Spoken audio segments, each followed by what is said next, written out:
Picture yourself SaaS platform. One AI teammate spots a user stuck on first login. Another writes a friendly nudge email. A third auto extends the free trial before any human sees any ticket. So Gartner expects 50% of workflows will be handled by agents by 2027. And Salesforce just reported a 327% jump in companies already testing with agents.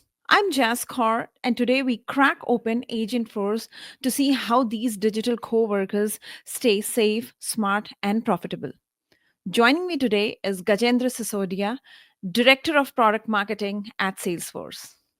Thank you so much, Gajendra, for joining this show. Really appreciate your time.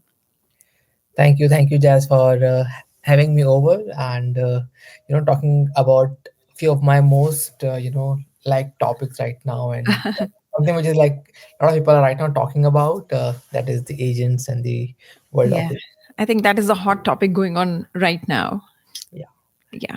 definitely. Okay, so before we start and deep dive into our discussion, tell me more about yourself from where you started. Right now, you're at Salesforce. What exciting things are you doing now? Yeah, sure. So I've got almost 17 years of experience so far, Jazz, in this world of IT and product. Almost 8 years at Salesforce, and at the same time, I've been working with partners. I'm in the business of partner enablement, where we Mm-hmm.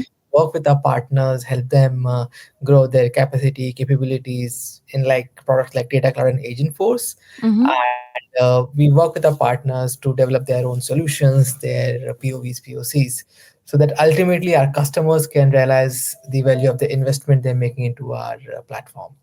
So that's what I'm doing right now. And I've been through like multiple phases before I landed to Salesforce, been with a startup, a bioinformatics startup, been with Mm-hmm. the big SI company. And then Mm-hmm. I realized that there is nothing better than being hands-on and developing stuff out yourself. So that's where I come to finally. Great, great experience, Gajendra. Let's start by laying the foundation. We all know, and everybody knows about agents. It's such a noise in the market, right? So let's deep dive into Agent Force. So I think pretty much everybody is aware what Agent Force is. It's the marketing is good. You have been doing amazing job in enabling partners and providing their proper guidance on what it is. So today's topic will be more towards multi-agents. So let's talk about multi-agent, and by starting the talk on how it is different than monolithic concept, right? Single agent and multi-agent. If you can frame the differences would be great. Sure. So like even before like start talking about like multi-agents, monolithic, and like what and then like where the whole industry is going forward to, Yeah. I would like to talk about a bit of a analogy or deja vu which I'm getting right now. Great. As, is that like I actually read this line somewhere that if you want to predict the future, read the history. Because Yeah. like everything which comes up right now is for something done in the past or the pattern was there. So Hmm. if I can like recall my marketing days when I was like focusing on marketing cloud, Jazz, is that Yeah. and if you would have been on the same era as well like me, Yeah. remember like when we all started, it was all great to like send email. Like sending email was the big thing that time, Biggest thing. Yes. right? Then came the thought of okay, like how we can build journeys out of it. Like let's set Mhm. it into journeys. Then came the era of okay, how we can involve the right channel into the marketing, Mhm. like when to send an email, when to send an SMS, when to send a push notification. Yeah. Believe like agents is also following the same line right now. That Mhm. is like in the beginning we just had conversational chatbots. If you go to Mhm. a site, it was more like an if else flow. It has to follow a certain certain route, that Mhm. I'll not ask a right kind of a question, I'll not be given the answer. Then it went to the co-pilots, which are more like an assistive category, and then came the autonomous agents. Yeah. So all is that we have been doing, and finally like how we came into the side of marketing, wherein like email, SMS, push all coming together and forming a complete synergy. That's where multi agents comes in, that I can have an agent which is working great, which Mhm. is optimum performance and helping my customers, but there could be another of the use case for which a different kind of an agent would be useful. So Hmm. how can agents talk to each other, they can give a proper handover to each other. How can this be done into a proper realm of data governance?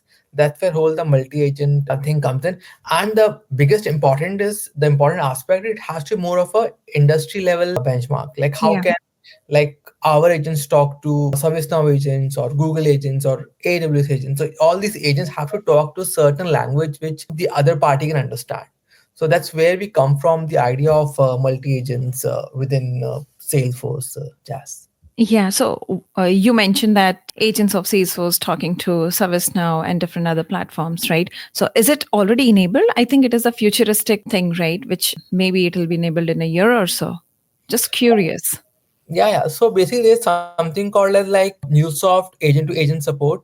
So Yeah. that's where you actually come in. Then we have got something called like agent APIs also, which we can help more of agent to agent communication. So Mm-hmm. what is right now happening is that we have Salesforce agents coming in, and you can like build those specific agents within Salesforce, and then they can transfer the communication or the chat or the context to the different agent and take it up from there. From the different platform, you're saying Yeah, different agent from the different platform. It's correct. already enabled. True. Oh, wow. A great thing to know. So, what do you think? Why the need of multi agent was introduced? So, if I only talk about single platform, for example, Salesforce, right? Agentforce.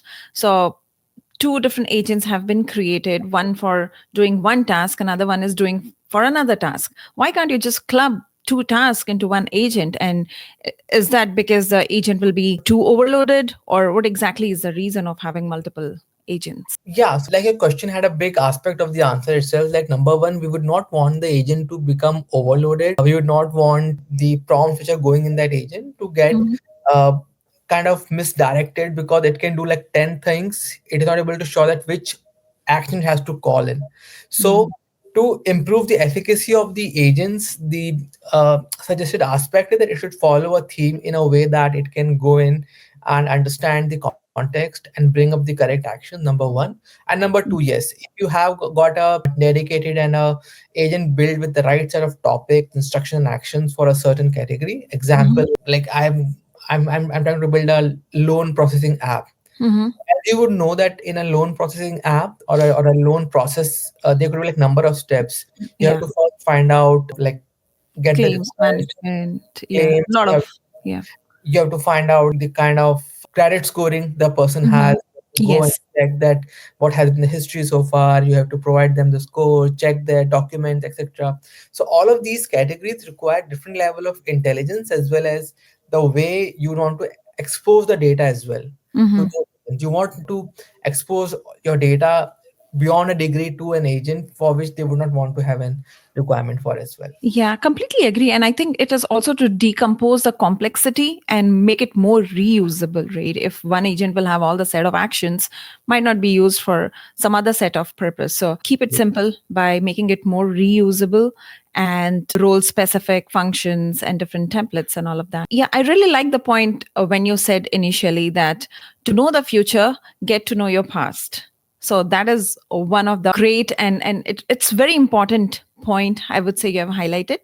So let's talk more on the architecture and orchestration of multi-agent, which is happening at agent force level, right? So we know that there are multiple layers: execution, orchestration, memory layer, context layer. So would you like to go through it in short and on high level for our viewers to know what all layers are there, what are the purposes of those layers? Yeah. So if I were to like speak about like the agent force architecture at a high level, Yeah. Jazz, we actually start from the agent force layer, which is the crux, which has got the Atlas reasoning engine. Like Yeah. what really like makes agent force special is that there's a reasoning system which can think through, which can create a plan, which can break down the complex task or complex ask into like meaningful subtask, and then Mm-hmm. assign the right kind of an action to it. So at the core, we have got the Atlas reasoning engine, and then we've Mm-hmm. got an agent force layer.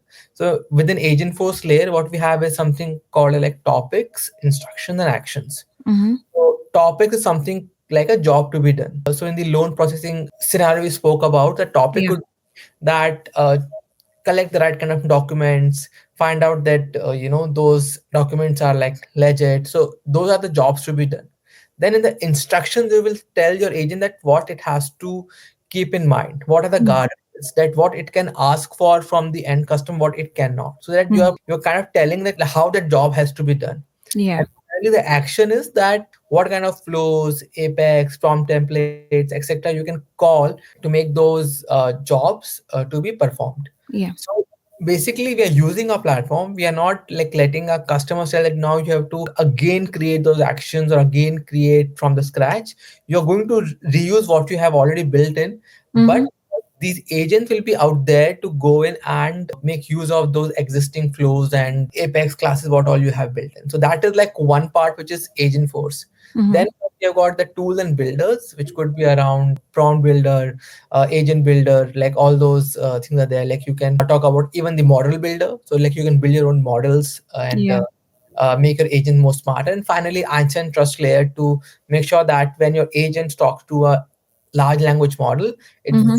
goes passes a trust layer to make sure that all the toxicity detection, all that data masking, finding out like what kind of response is coming in, keeping a proper audit trail, event logs, etc., is being done by Einstein trust layer. So all that really sums up the power of Agent Force to bring in, and the cherry on the cake would be Data Cloud, because Data Mm-hmm. Cloud is something which is helping provided a Yeah. proper data foundation Yeah. to make those agents get access to the right kind of data. Yeah, but companies, those who do not have a data cloud and they have other hyperscalers like Snowflake, Databricks, are they still able to integrate Agentforce with their platforms? Yeah, absolutely. So while we say that data cloud is great, but if you don't have data cloud, you can still use Agentforce and use it to the max of its capability. But because what happens is that when you get an Agentforce SKU, the Mhm. required data cloud SKUs are like pre-bundled. You don't have to like go with a full-blown data cloud implementation to make your Agentforce work. Yeah. It could be a case that you have zero data cloud footprint, but you can still go in and make your agents work. So yeah, that is where we are coming from. But in the future, if you find a need that okay, I would need rack to work in, I would need Yeah. unstructured data coming in, I would want to have the zero copy data to come and support my agents, you would need data cloud in those scenarios. Yeah, absolutely. And a lot of questions coming to my mind, but a very simple question. So, are there any agents created internally for creation of flow or the actions which I have to take, for example? Right now, things are pretty manual. You have to go and create the flow. Whatever you want to execute, it's pretty manual. So, do we have any agent or do we have the capability where agent can be utilized in creation of those things like flow or workflow completely? So there are like two parts answer to this. Number one is while we have got like and especially in the hackathons I've been like visiting and seeing, like people have built out agents which kind of creates topics and instructions for the different agent. So it's like agent creating agent Yeah. kind of scenario. So Hmm. those things, yes, they exist. In terms of creating end-to-end flows and using agents for the same, I haven't seen those, scenarios as of now, Jazz, in terms of. But again, I would have to like even double check if we have any kind of such kind of functionality with us right now. Yeah. Yeah. But I yes, think, for actions, it is right now like me as a implementer or the developer will be creating those actions, because the other part to it is that I would also have to keep in mind that who is going to use those actions, so that I right. don't expose or I don't let an unknown party take additional action based upon the flows I'm creating. So for the data governance sake also, right now whatever we are Yeah. creating, those actions are being created by the humans, if I may Yeah. I say. think sometimes human intervention is also needed, and actions is something which you are trying to act upon based on your result. It might be sending of Okay. email, it might be approving any claim, it might be anything which requires kind of double checking. Even if the agent is able to create, there must be some parameter, of human intervention, as correctly mentioned by you. So yeah, but it'll be interesting to see end to end, development, everything by agent. And I think it's the future is not far. It will be developed in a couple of months or so.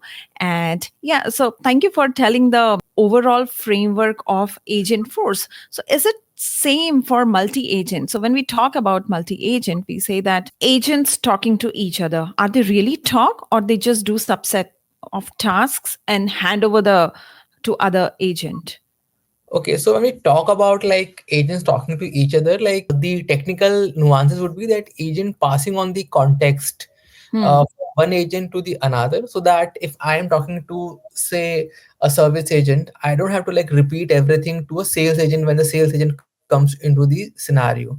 It is where Hmm. that the service agent would have understood that okay, this person came to me to find out okay what is the warranty information for a certain product, and then he started Hmm. inquiring about a different category of products and he's interested into knowing more about it. Hmm. That's where the salesman can pitch in and can start talking about that okay, would you want to know more about it, what is the sales pitch, etc.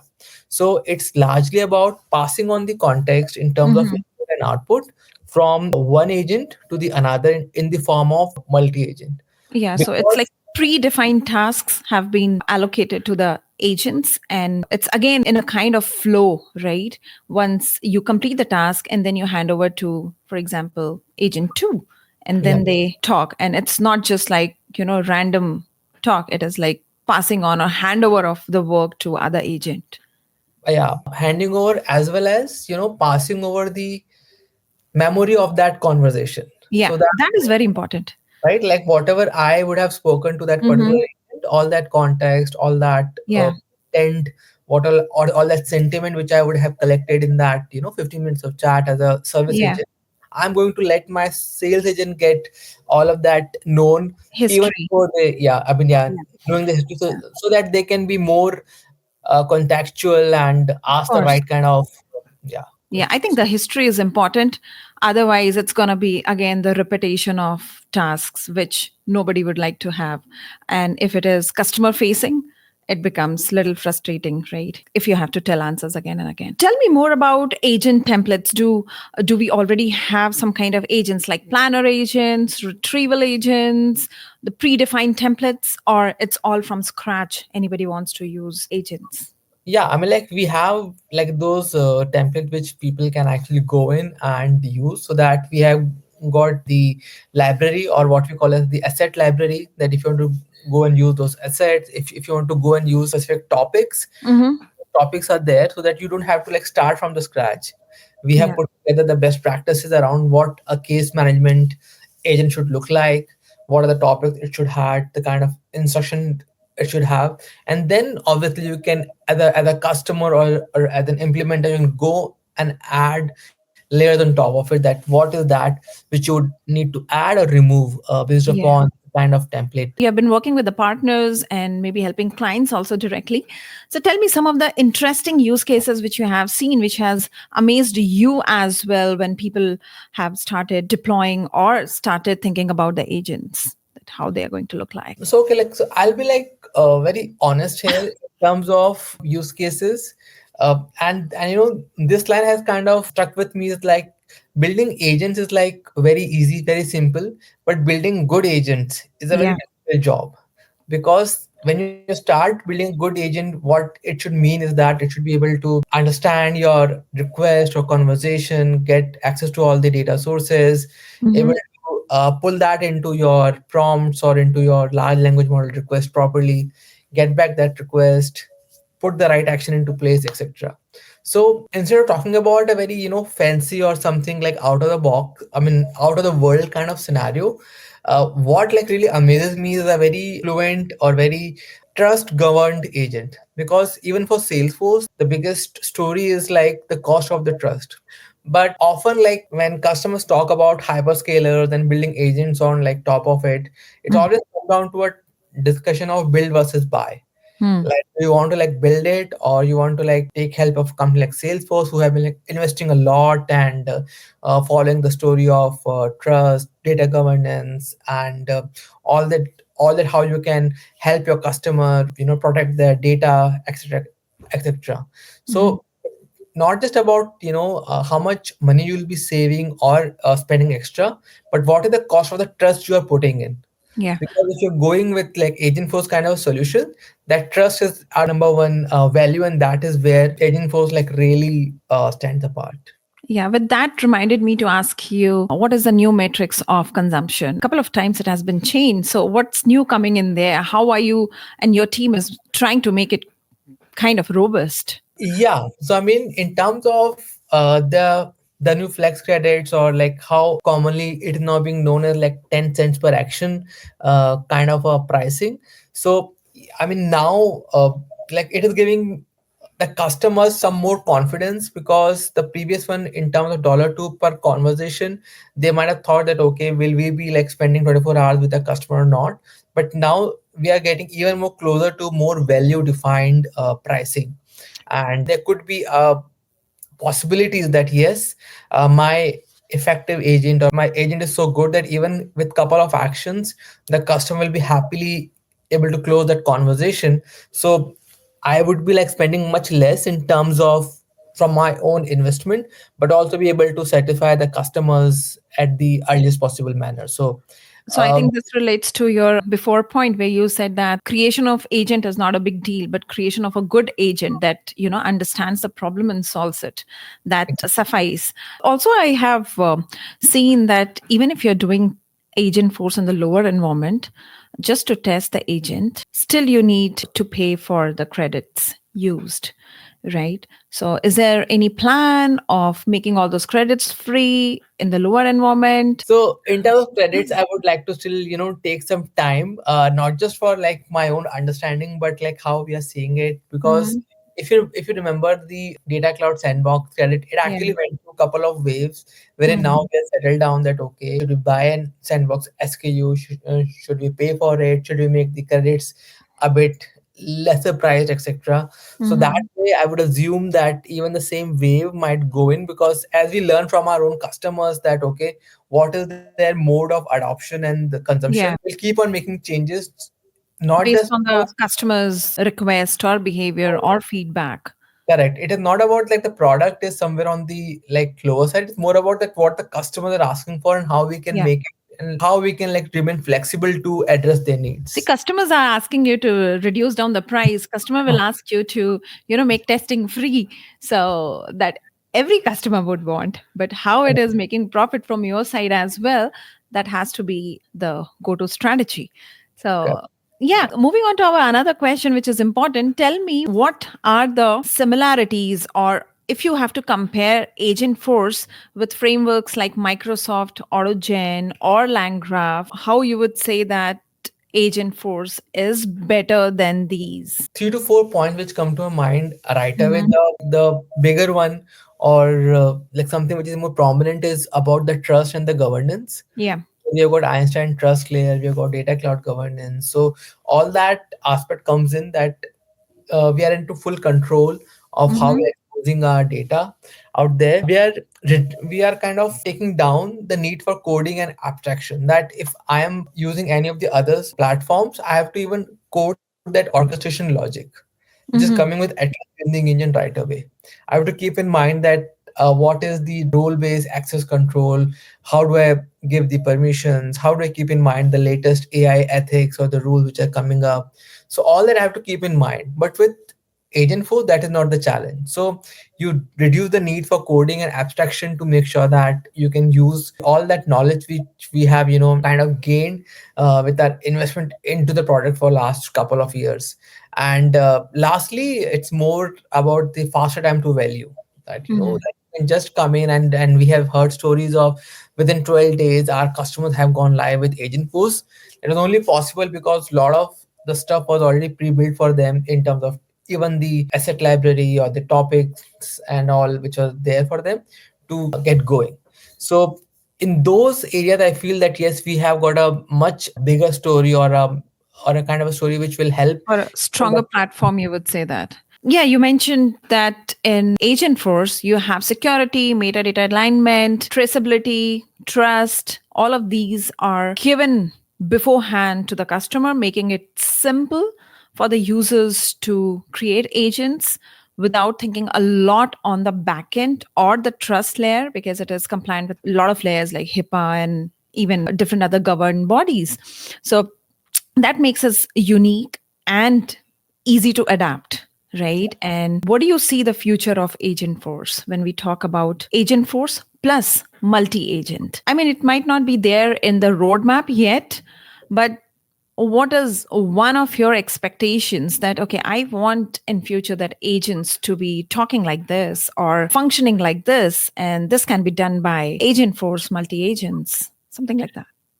Yeah, because again, I can't talk to the roadmap for sure, but again, from my own wish list would be, because right now, when I like personally, when I use a lot of these large language models, etc., it is Mhm. not about that I would need the great kind of intelligence from the large language models, but Yeah. what I would require from them is more like a junior intern kind of a assistance Hmm. that go to my Slack, read all the Slacks, help me understand that what is the top priority task for me, create a plan for me that what I need to do now, answer back something which are more operational, go and fix my expense reports, go and so those kind of tasks is something which is giving me more and more productivity gain. So same is something which I would like look forward to, like agent force to like become more and more autonomous and go out and adapt to the strategies and collaborate across multiple teams and create solutions from the scratch and be more autonomous is what I see them like going forward. So that was like one thing, and second would be more of cross cloud Yeah. integration. So that is I the think top. that is in your pipeline anyway, right? Because I've been talking to different leaders from Salesforce, those who are closely working at the agent force side of the product. They are saying that it's going to come soon. So cross cloud agents, those are going to talk across like sales, service, marketing, share context and workflows. That is the future. So I remember you talked about different platforms, agents talking to each other, right? If you can provide or elaborate more on that, it's pretty interesting to know. Yeah, I mean, like that is also like in terms of like what we can call is like hybrid agent ecosystem, Hmm. like Salesforce agent talk to a Google agent or some sort of a homegrown agent. So, That for is as of now, what all agents from different platforms can talk? From Google and Salesforce, is there any connectivity of the agents or? the AWS agents, Google Mhm. agents, so all that which are like following the A2A orchestration, those agents can right now talk to each other, and we can have some sort of a crossover happening in those kind of scenarios. So yes, Mhm. I mean, like, hybrid agent ecosystem supposed to be a big ask from the overall ecosystem, that how we can make our agents more and more flexible to talk with each other. So that is somewhere we will see more and more progress as we go in.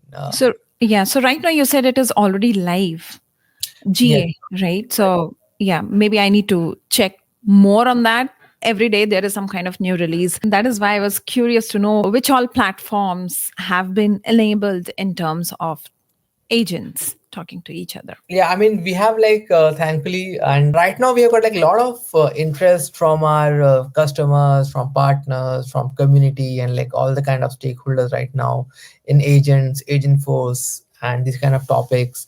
I know that this will only like going to get bigger and bigger. The most important aspect for me right now would be like how can like people understand the fundamental for data better and able to understand the whole aspect of data governance better, because Mhm. that will be a big differentiator in terms of how your agent would perform, as well as Mhm. how soon your customers can get more and more confidence in deploying them. So Yeah. that's where the whole aspect would come in, that do I understand the whole data policies, the compliance ethics, Mhm. and like once that is being kind of there, I think the remaining parts will be relatively easier comparatively. Right. Very Yeah, rightly said that need to focus more on the data and use case that will make agents successful. Yeah. exactly, exactly. Fantastic, Gajendra. Thank you so much for coming to the show and providing us with such gold mine information. And yeah, great catching up with you. We'll talk again soon. Thank you, Jess, and yeah, thank you for having me here once again. Thank you. Bye bye. Thank you.